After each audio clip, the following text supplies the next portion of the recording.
Assalamualaikum warahmatullahi wabarakatuh.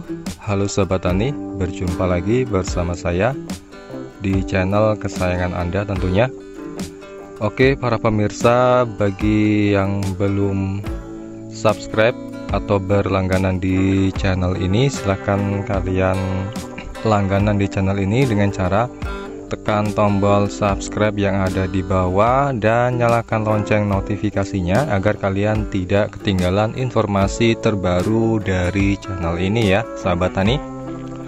Oke, di sini saya akan bercerita menurut pengalaman saya pribadi selama saya bekerja di PT KUD Sejahtera Babatoman ya, maksudnya Kecamatan Babatoman di Desa Songai Angit di Kabupaten Muba ya, atau Musi Banyuasin.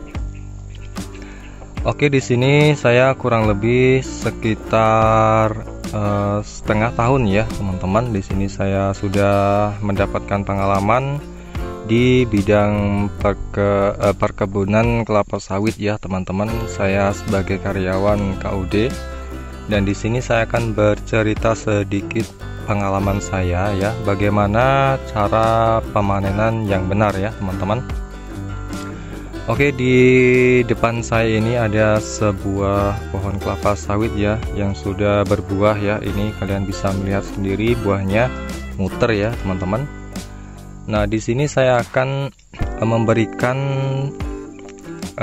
sebuah ilmu ya teman-teman, ilmu pertanian ya, supaya kelapa sawit Anda bisa berbuah seperti ini. Nah, tentunya tidak lupa ya teman-teman, tidak lupa sahabat tani bisa memilih jenis-jenis kelapa sawit sekarang ya. Di sini untuk jenis kelapa sawitnya adalah DXP Simalungun SMB ya. Saya ulangi, ini adalah jenis DXP Simalungun SMB ya, di blok 20 ini ya teman-teman. Nah, untuk perawatan kelapa sawit itu sendiri ya teman-teman, kalau menurut di KUD ini atau cara di PT ini ya, itu menggunakan beberapa kriteria ya teman-teman, atau menggunakan perawatan yang rutin ketika merawat kebun kelapa sawit di sini. Yang pertama yaitu perawatan, yang paling penting ya teman-teman. Apa itu perawatan? Perawatan itu adalah sebuah kegiatan yang bisa berdampak baik untuk pohon kelapa sawit tersebut, yaitu membersihkan di sekitaran piringan ini. Supaya apa? Supaya pohon kelapa sawitnya itu bisa tumbuh secara maksimal dan bisa berbuah secara maksimal juga ya teman-teman. Dan di sini untuk perawatan di sini harus juga disemprot menggunakan racun ya, racun rumput. Bisa menggunakan racun kuning ataupun racun yang biru atau hijau itu ya.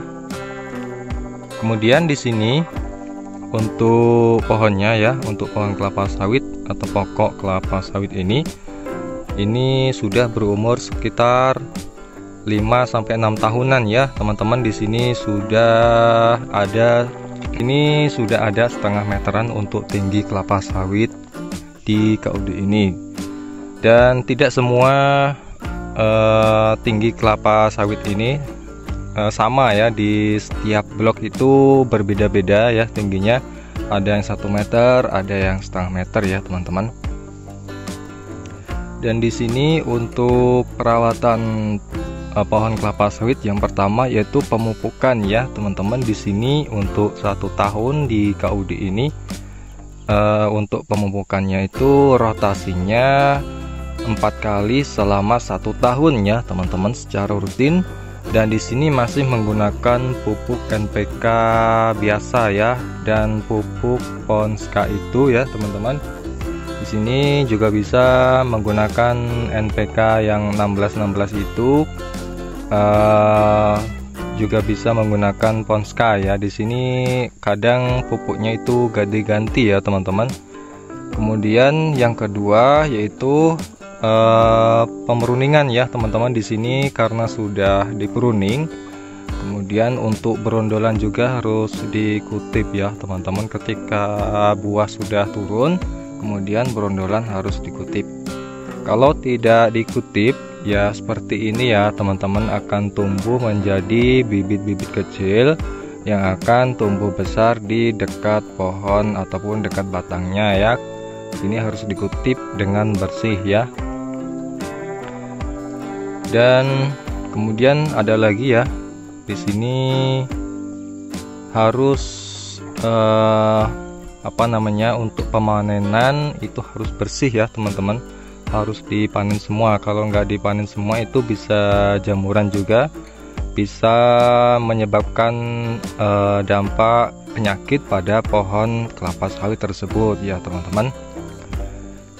Kemudian yang keempat, kenapa pohon kelapa sawit bisa subur di daerah pasir ya. Kemudian di sini saya akan jawab, di sini saya akan menjelaskan ya teman-teman. Kemarin ada sebuah pertanyaan, kenapa di sini di desa saya, di daerah saya itu kelapa sawitnya kalau tanahnya itu tanah pasir ya kurang subur ya. Nah itu berdampak pada pertumbuhan kelapa sawit itu sendiri ya teman-teman.